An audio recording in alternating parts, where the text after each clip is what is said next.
আপনারা দেখছেন নিউজ তৎকাল 24। নমস্কার, নিউজ তৎকাল 24 এর পর্দায় আপনাদের সকলকে স্বাগত। আপনাদের সাথে আমি অপরূপা। দেখতে থাকুন আজকের সংবাদ শিরোনামগুলি। বিলোনিয়া প্রাইমারি মার্কেটিং কোঅপারেটিভ সোসাইটির বার্ষিক সভায় উন্নয়নের বার্তা। উপস্থিত মন্ত্রী শুক্লাচরণ নোয়াতিয়া।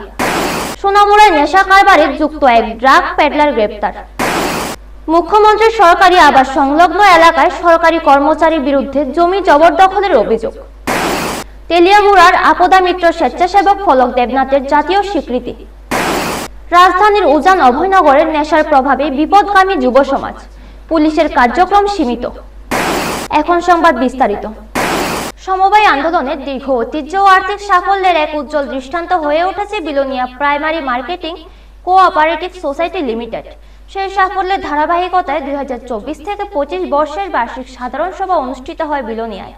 সভায় উপস্থিত থেকে সমবায়ের অগ্রযাত্রার ভূয়সী প্রশংসা করেন ত্রিপুরা সরকারের সমবায় ও সংখ্যালঘু দপ্তরের মন্ত্রী শুক্লাচরণ নোয়াতিয়া। অনুষ্ঠানে আরও উপস্থিত ছিলেন দক্ষিণ ত্রিপুরা জেলা পরিষদের সভাধিপতি দীপক দত্ত, বিলোনিয়া পুর পরিষদের চেয়ারপারসন নিখিল চন্দ্র গোপ, বিলোনিয়া প্রাইমারি মার্কেটিং কোঅপারেটিভ সোসাইটির চেয়ারম্যান অলোক রায়, সংশ্লিষ্ট দপ্তরের নিয়ামক সহ অন্যান্য বিশিষ্ট অতিথিবর্গ। সবাই সোসাইটির ম্যানেজার বিস্তারিত প্রতিবেদন পেশ করে জানান, 1958 সালে যাত্রা শুরু করা এই সমবায় সংস্থা বর্তমানে 2024 থেকে 25 অর্থবর্ষে প্রায় 20 কোটি টাকার ব্যবসা করেছে, যার মধ্যে প্রায় 50 লক্ষ টাকা নিট লাভ অর্জিত হয়েছে। এই আর্থিক সাফল্য সমবায়টির সুসংগঠিত পরিচালনা ও সদস্যদের সম্মিলিত প্রচেষ্টার প্রতিফলন। বক্তব্য রাখতে গিয়ে মন্ত্রী শুক্লাচরণ নোয়াতিয়া আগামী দিনে সোসাইটির কার্যক্রম আরও বিস্তৃত করার লক্ষ্যে একাধিক দিক নির্দেশনা তুলে ধরেন। পাশাপাশি প্রধানমন্ত্রী নরেন্দ্র মোদীর নেতৃত্বে কেন্দ্রীয় সরকারের লোকাল ফর ভোকাল উদ্যোগের মাধ্যমে সমবায় ক্ষেত্রের যে উন্নয়ন ঘটছে সেই বিষয়েও আলোকপাত করেন তিনি। মন্ত্রী আরও বলেন, 2018 সালের আগে রাজ্যে বহু সমবায় সংস্থা প্রায় মৃতপ্রায় অবস্থায় পৌঁছে গিয়েছিল, কিন্তু বর্তমান সরকার দায়িত্ব নেওয়ার পর সেগুলো নতুন করে উজ্জীবিত হয়ে উন্নতির পথে এগিয়ে চলেছে। বক্তব্যের শেষে তিনি Belonia primary marketing cooperative society লিমিটেডের ভবিষ্যতের সাফল্য ও উত্তরোত্তর সমৃদ্ধি কামনা করেন। ব্যুরো রিপোর্ট, নিউজ তৎকাল 24। মোবাইলের সঙ্গে যুক্ত রয়েছে এবং দেশের মধ্যেও প্রায় কোটি কোটি মানুষ আজকে সমবায়ের সঙ্গে যুক্ত রয়েছে। আপনারা জানেন, গুজরাট রাজ্যের মেরুদণ্ড হচ্ছে সমবায়। গুজরাট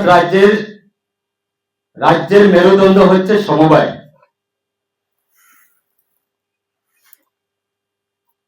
পলিটিক্যালি বলুন, সোশ্যালি বলুন, ইকোনমিক্যালি বলুন, আজকে গুজরাট আমাদের দেশটাকে লিডিং করছে, নেতৃত্ব দিচ্ছে। শুধু তাই নয়, গুজরাটের রাজ্যের মেরুদণ্ড সমবায় হিসাবে তারা আমাদের দেশ স্বাধীনতা লাভের আগে থেকে এই সমবায়ের আন্দোলন আমাদের দেশে, আমাদের ভারতবর্ষের মধ্যে ছিল। এবং আজকে গুজরাটে যে সমবায়ের যে ভূমিকা, আপনারা এই বিলোনিয়া প্রাইমারি মার্কেটিং কোঅপারেটিভ সোসাইটির যারা প্রেসিডেন্ট রয়েছেন, ম্যানেজার রয়েছে, আপনারা সময়ে সময়ে গুজরাটে যান, যে গুজরাটের সমবায় কিভাবে কাজ করছে। আজকে গুজরাটের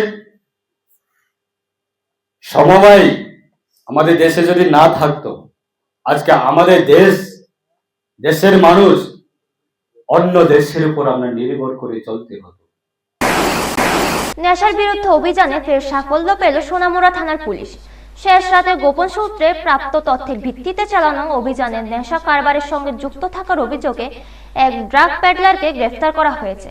পুলিশ সূত্রে জানা গেছে, এনডিপিএস আইনের অধীনে দায়ের করা একটি মামলায় অভিযুক্ত হিসেবে ওই ব্যক্তিকে গ্রেফতার করা হয়। ধৃতের কাছ থেকে প্রাপ্ত তথ্যের ভিত্তিতে আগামী দিনে সংশ্লিষ্ট এলাকা থেকে আরও নেশা কারবারিদের গ্রেফতার করা সম্ভব হতে পারে বলে আশাবাদী পুলিশ প্রশাসন। গ্রেফতারকৃত ব্যক্তির নাম জাহাঙ্গীর হোসেন, বয়স 42। উল্লেখযোগ্য বিষয় হলো, জাহাঙ্গীর হোসেনের আগেও 2024 সালে মেলাঘর থানার দায়ের করা একটি পৃথক এনডিপিএস মামলায় গ্রেফতার হয়েছিলেন বলে জানা গেছে। পুলিশের পক্ষ থেকে জানানো হয়েছে, ধৃতকে জিজ্ঞাসাবাদ করা হচ্ছে এবং নেশা চক্রের সঙ্গে তার যোগাযোগের বিষয়টি খতিয়ে দেখা হচ্ছে। অভিযানের মাধ্যমে এলাকার নেশা বিরোধী কার্যক্রম আরও জোরদার হবে বলে জানিয়েছে পুলিশ। ব্যুরো রিপোর্ট, নিউজ তৎকাল 24। আইন কি তবে প্রভাবশালীদের জন্য আলাদা? এমন এক প্রশ্ন উঠছে রাজধানীর ডুকলি এলাকায়। অভিযোগ উঠেছে ত্রিপুরা সরকারের ক্রীড়া ও যুব কল্যাণ দপ্তরের শারীরিক শিক্ষক গৌতম দেববর্মার বিরুদ্ধে জমি জবরদখল ও আদালতের নির্দেশ অমান্যের। জমির মালিক রাজেশ দেবনাথ জানান, 2010 সালে তিনি 4.5 ঘন্টা জমি সহ একটি বসত বাড়ি ক্রয় করেন। বাড়িটি ফাঁকা থাকায় দেখভালের জন্য গৌতম দেববর্মা ও তার পরিবারের সদস্যদের কেয়ারটেকার হিসেবে থাকতে দেওয়া হয়। পরে বাড়ি খালি করতে বলা হলে তারা তা মানতে অস্বীকার করে সম্পূর্ণ বাড়ি দখলের চেষ্টা চালায়, কিন্তু বিষয়টি আদালতে গেলে মহামান্য আদালত বাড়িটি দখলমুক্ত করার নির্দেশ দেন। অভিযোগ আদালতের আদেশ উপেক্ষা করে অভিযুক্তরা সেখানে টিন ও বাঁশ দিয়ে অস্থায়ী ঘর নির্মাণ করে। আদালতের নির্দেশে জমির সীমানা বুঝিয়ে দেওয়া হয়, তবে আরও কিছু জমি এখনো বেআইনিভাবে দখলে রয়েছে বলে দাবি করে রাজেশ দেবনাথ জানান, সেই বিষয়ে ফের আদালতের দ্বারস্থ হবেন বলে জানিয়েছেন। ব্যুরো রিপোর্ট, নিউজ তৎকাল 24। আসলে আজকের ব্যাপারটা হইতেছে এমন যে 2010 সালে আমার এই জেঠতুতো ভাই রাজেশ দেবনাথ, তো ও একটা জায়গা কিনছে। এই জায়গাটা কিনলো, এই জায়গাটা কেনার পর এখানে জায়গাটা খালি আসলো। তারপর এখানে সিকিউরিটির প্রশ্নে ওরারে একটা পরিবার গৌতম দেববর্মা, তার মার নাম গৌরী দেববর্মা, তারারে এখানে থাকতে দেওয়া হয়েছিল কেয়ারটেকার হিসাবে। তো কেয়ারটেকার হিসেবে থাকতেছে 2-1 মাস থাকার পর কিছুদিন পরে দেখলাম কি ওরা নিচে একটা কেস করে দিল, একটা কেস করলো ওরার নামে জায়গাটা দখল করার প্রশ্নে আর কি। 95 কেস সম্ভবত, এটা আইনত বিষয়টা আমি একটুটা পেতে পারতেছি না। 95 কেস করলো। তো তখন আমরা তৈরি করে যখন আমরা কানে আইলো, আমরা অ্যাকর্ডিংলি আমরা কোর্টে এপিয়ার হয়েছি। এপিয়ার হওয়ার পর তখন তারা ওইখানে যে সেরা এই কেসটা হারার পরে মানে তারা নিজেরা ভাড়াটিয়া হিসাবে কইছে। হ্যাঁ, অ্যাকচুয়ালি তারা কেয়ারটেকার। তো যাই হোক, ভাড়াটিয়ার তো কোনো রাইট নেই। অ্যাকর্ডিংলি ডিএম যেই অর্ডার দিছে যে ওনাদের কোনো রাইট নেই। তারপর আমরা নেক্সট কোর্টে যাই, তারা ভাড়া উঠার কথা কইছে কিন্তু তারা উঠছে না। তারপর আমরা নেক্সট কোর্টে যাই, নেক্সট কোর্টেও বারবার 2-3বারই এখানে আমরা যে পাইছি, মানে তারা এখানে উঠে যাওয়ার লেগে কইছে কোর্ট, কিন্তু তারা প্রত্যেকবারই উঠে না। আজকেও 30 তারিখ এখানে উঠে যাওয়ার লেগে এটা হাইকোর্টের মানে কেসটে এগেইনস্টে তারা উঠে যাওয়ার কথা। বিলে পাইছে, সার্ভেয়ার এসে তাহলে মাপামাপি করছে, করার পর তারা উঠে যাওয়ার কথা। কিন্তু তারা দেখতেছে কি কালকে রাত্রে তড়িঘড়ি আমাদের যে সাইডের দখলটা ছিল এখানে তারা ভাঙিয়া এখানে ঢুকে সেটা তাদের জিনিসপত্র এদিকে নিয়ে নিছে। আমরা তারা যেখানে আসলো ওইটা নিয়ে কথা হয়েছিল, তো এটা আমরা ওইখানে খালি করে তারা উল্টা সাইডে এসে আবার দখল করে বসে। সাহস, নিষ্ঠার, মানবিকতার অনন্য মিল, এটি শিরোনাম হয়ে উঠেছে তেলিয়ামুড়ার আপদা মিত্র স্বেচ্ছাসেবক শ্রী ফলক দেবনাথের কৃতিত্বে। 2024 সালের ভয়াবহ বন্যার সময় দুর্যোগ মোকাবিলায় তার নিঃস্বার্থ এবং সজাগ ভূমিকা ভারতের রাষ্ট্রপতির নজরে এসেছে। সেই স্বীকৃতিস্বরূপ তিনি বিশেষ আমন্ত্রণ পেয়ে 26শে জানুয়ারি নয়াদিল্লিতে 77তম প্রজাতন্ত্র দিবসের কুচকাওয়াজ প্রত্যক্ষ করেন এবং রাষ্ট্রপতির সঙ্গে সাক্ষাতের সুযোগ পান। শ্রী দেবনাথ জীবনের ঝুঁকি নিয়ে উদ্ধার কাজে অংশগ্রহণ করেন, দুর্গত এলাকায় ত্রাণ বিতরণ করেন এবং ক্ষতিগ্রস্ত মানুষের পাশে দাঁড়ান। তার এই অবদান আপদা মিত্র স্বেচ্ছাসেবকদের সাহস, নিষ্ঠা ও মানবিক চেতনার এক উজ্জ্বল উদাহরণ হিসেবে দেখা হচ্ছে। প্রশাসনের পক্ষ থেকে জানানো হয়েছে 18 বছর ও তদূর্ধ্ব যুবক যুবতীদের জন্য শীঘ্রই আপদা মিত্র প্রশিক্ষণের ব্যবস্থা করা হবে, যাতে দুর্যোগ মোকাবিলায় আরও বেশি স্বেচ্ছাসেবক তৈরি করা যায়। চলতি বছরে ত্রিপুরা থেকে মোট 6 জন আপদা মিত্র এই মর্যাদাপূর্ণ স্বীকৃতি লাভ করেছেন, যা রাজ্যের দুর্যোগ ব্যবস্থাপনার মান ও স্বেচ্ছাসেবকদের দক্ষতার প্রতিফলন। ব্যুরো রিপোর্ট, নিউজ তৎকাল 24।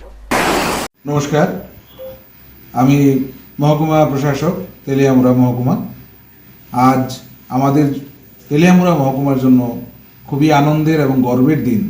আমাদের তেলিয়ামুড়া মহকুমার লক্ষ্মীপুর পঞ্চায়েতের বাসিন্দা শ্রী ফলক দেবনাথ তার নিঃস্বার্থ অবদান এবং তার মানব সেবার প্রতি তার মানবিকতার যে কাজের যে বলিদান সে দিয়েছে, 2024-এর যে বিভৎস ফ্লাড সম্মুখীন হয়েছিল তেলিয়ামুড়া মহকুমা, তার মধ্যে যে তার নিঃস্বার্থ অবদান এবং সেইভাবে যেভাবে কাজ করেছে তার স্বীকৃতি রূপ আজকে সে আমাদের ভারতবর্ষের মাননীয় রাষ্ট্রপতি মহোদয়া কাছ থেকে যে আমন্ত্রণপত্র পেয়েছে, যে সেখানে গিয়ে আমাদের 26শে জানুয়ারি যে কুচকাওয়াজ, সেই কুচকাওয়াজ দেখার জন্য, সচক্ষে দেখার জন্য পাশাপাশি সেখানে নৈশভোজের মধ্যাহ্নভোজের যে আয়োজন করা হয়েছিল এবং ওনার সঙ্গে গ্রুপ ছবিও তুলেছে মহামান্য রাষ্ট্রপতি মহোদয়ের সঙ্গে। এটা শুধুমাত্র আমাদের তেলিয়ামুড়া সাব ডিভিশনের জন্য নয়, সারা ত্রিপুরা রাজ্যেরই একটা গর্বের বিষয় যে আমাদের একটা ছেলে আজকে এতদূর রাজ্য স্তরে গিয়ে এই সম্মানটুকু, এই স্বীকৃতিটুকু পেয়েছে।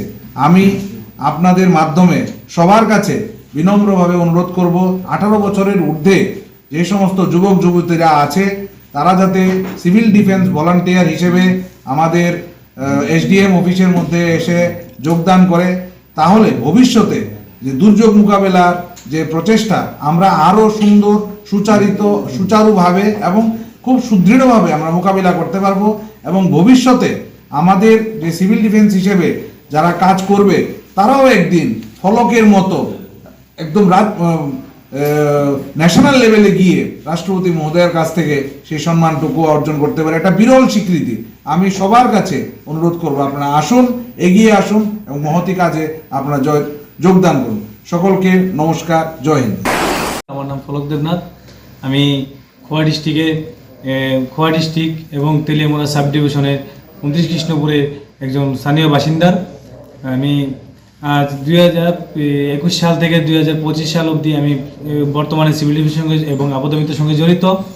এবং আমি 2024 সালে যে বন্যার বিপর্যয় যে পরিস্থিতি হয়েছিল, ওই পরিস্থিতিতে আমি আমার নিজ স্বার্থে যে কাজগুলো করেছি, ওই কাজগুলোর স্বার্থে আমাকে আজ আমাদের মাননীয় যে আমাদের রাষ্ট্রপতি ম্যাম রয়েছে, উনি আমাকে আমন্ত্রণ পাঠায় এবং আমি সেই আমন্ত্রণ পেয়ে খুব খুশি এবং দিল্লিতে যাওয়ার সময় ম্যাডামের কাছ থেকে, এবং ওইখানে যাওয়ার পরে আমি আমাদের যে দিল্লিতে আমাদের যে প্যারেড বা কুচকালাম হয়, ওই কুচকালামে আমি নিজের চোখে ওই কুচকালাম দেখতে পাই এবং তার সঙ্গে NDM এর সাহায্যে, যে ন্যাশনাল ডিজাস্টার ম্যানেজমেন্ট অথরিটির সাহায্যে আমি ওইখানটায় গিয়ে ম্যাডামের সাথে গ্রুপ ফটো তুলি এবং আমি ওইখানটায় ম্যামের সাথে লাঞ্চে থাকি। এবং আমি আমাদের যে 18 বছরের ঊর্ধ্বে যে আমাদের ভাই বোন রয়েছে তাদেরকে আমি একটাই অনুরোধ করব যে আমাদের তেলিয়ামুড়া সাব ডিভিশন অফিসে আমাদের SDM স্যারের কাছে এবং আমাদের যে DM স্যার আছে ওনার কাছে আমাদের সিভিল ডিফেন্স এবং আপাতমিত্র ভলেন্টিয়ার হিসেবে তাদের কাগজ জমা হোক এবং তারা নতুন ভলেন্টিয়ার হিসেবে এগিয়ে আসুক। কিছু ঘটনা বাস্তব চোখের সামনে এতই নিষ্ঠুরভাবে ধরা দেয় যে তাকিয়ে থাকা ছাড়া কোনো উপায় থাকে না। রাজধানীর উজান অভয়নগরে বিপদগামী যুব সমাজ নেশার জালে আটকে রাস্তায় গড়াগড়ি খাচ্ছে। এক দৃশ্য যা শুধু সমাজের অন্ধকার দিকই প্রকাশ করছে না, বরং প্রশাসনের সীমাবদ্ধতাকেও ফুটিয়ে তোলে। ACC থানার এলাকায় এমন পরিস্থিতি ঘটা সত্ত্বেও নেশা বিরোধী অভিযান নিয়মিত চালানো হলেও কার্যকর ফলাফল দেখা যায়নি। স্থানীয়রা অভিযোগ করছেন, এই ধরনের ঘটনা পুলিশের নজরে আসলেও হেলদোল বা তৎপরতা তেমন চোখে পড়ার মতো নয়। এই সমস্যা শুধু এক বা দুই যুবকের নয়, বরং যুব সমাজের এক বড় অংশ নেশার প্রভাবে বিপদগামী হচ্ছে, যা আইন শৃঙ্খলা রক্ষাকারী বাহিনীর জন্য বড় চ্যালেঞ্জ হয়ে দাঁড়িয়েছে। ব্যুরো রিপোর্ট, নিউজ তৎকাল 24।